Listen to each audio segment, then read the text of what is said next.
I didn't have a great relationship with my parents. They were both heroin addicts. My mom was in and out of my life throughout rehab and her drug use, but my dad was never really in the picture until like a year ago, and he passed away a few months ago from an overdose. So when I was trying to get that relationship back, it got taken away from me completely.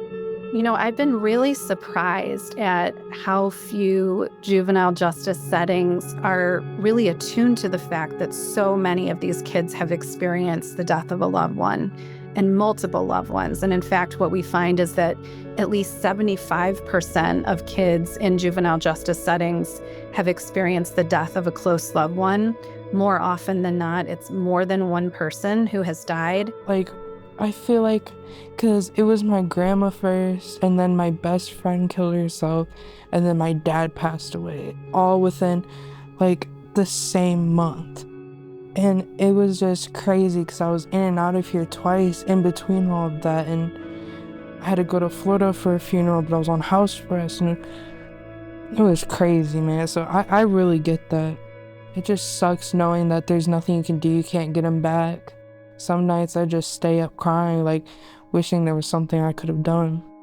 My dad, he was a very abusive man. He, from the age of 6, I would say, would hit, we'd punch, we'd do everything, and he was very controlling. And so finally one day I was just sick of it. I was like, you know what, I'm done, I'm throwing in the towel. So I went to school, I was like, hey, I need to talk to a DCS worker. So I lived with my aunt and uncle for a couple months, and my dad was going to get tried. He was going to be facing 6 counts of felony child abuse and 2 counts of child neglect. Well, I have 3 cousins, and they were being nice. They're like, hey, why don't we all go to Florida for spring break? Let's take everybody's minds off everything. Well, one morning I wake up, and my aunt's like, hey, you got a phone call. It's like, okay. It's my uncle. He's like, hey girl, you awake? I was like, yeah. He's like, no, you awake? I was like, yes, I'm talking. He was like, no, I gotta talk to you. Your dad was found. I was like, oh, what? He was trying to break into the house, found drunk at a bar, what? He was like, no, he was found dead. Well, I grabbed my flip phone and I called my mom. I was like, what's going on? Well, he ended up taking his own life because he just couldn't deal with those charges.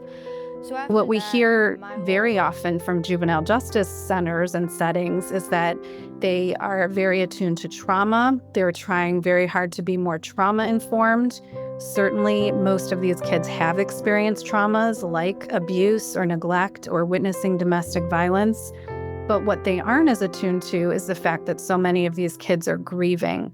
And what they're also not attuned to is that part of why they are engaging in some of these behaviors that are getting them into trouble is because of the loss and because of their way of coping with that loss.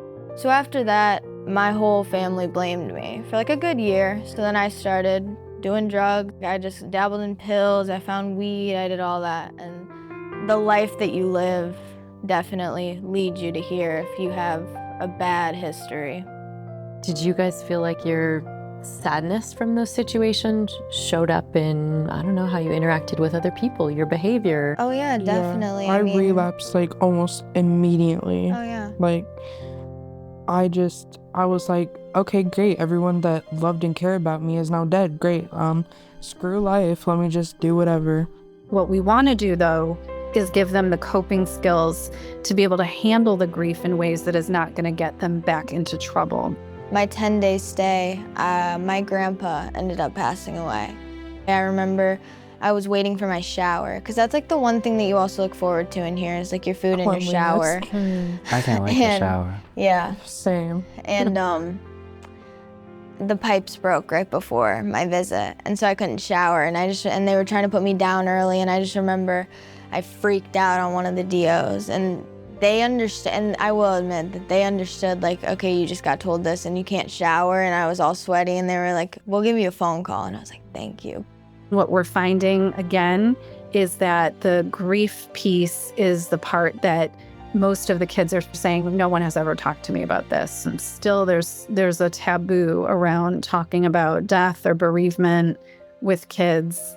And the reality is that they're thinking about it, even when they're not talking about it.